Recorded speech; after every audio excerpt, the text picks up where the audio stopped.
Latest plan to cut Medicare drug payments leaves senators skeptical.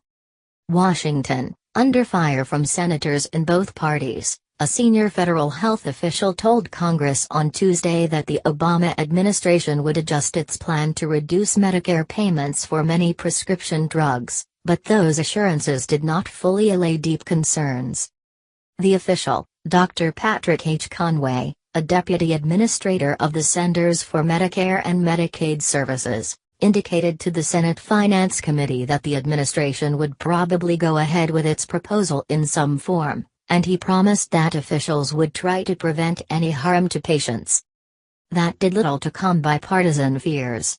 Senator Charles E. Grassley, Republican of Iowa, called the administration plan an ill-conceived experiment and suggested that it was a form of human subjects research for which the government needed the consent of patients. Senator Ron Wyden of Oregon, the committee's senior Democrat, said he worried that the proposal could unintentionally drive seniors toward hospitals, where treatment is typically more costly and less convenient. That left Senator Tim Scott, Republican of South Carolina, to quip that the administration had done a good job bringing Republicans and Democrats together, with both parties hearing from constituents who fear that the cuts in Medicare payments could limit access to treatments. The concerns may be understandable, with drug prices rising and seniors growing anxious, but Dr. Conway said the status quo was unsatisfactory. Patients are often responsible for 20% of the cost of extremely expensive medicines under Part B of Medicare, which covers outpatient services. In these cases, he said, patients may face significant out-of-pocket expenses.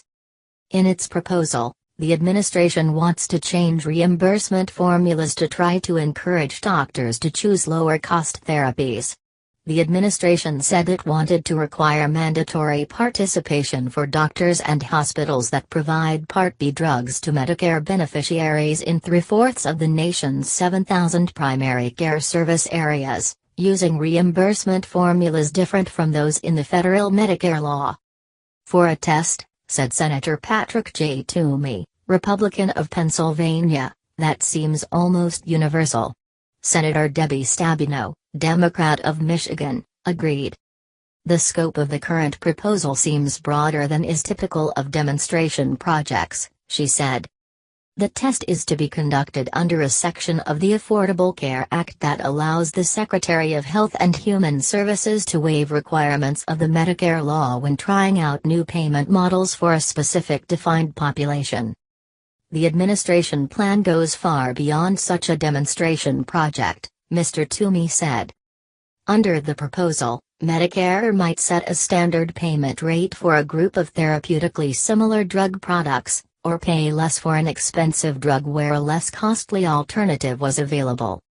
However, cancer specialists say that for some treatments, no low-cost alternatives are available.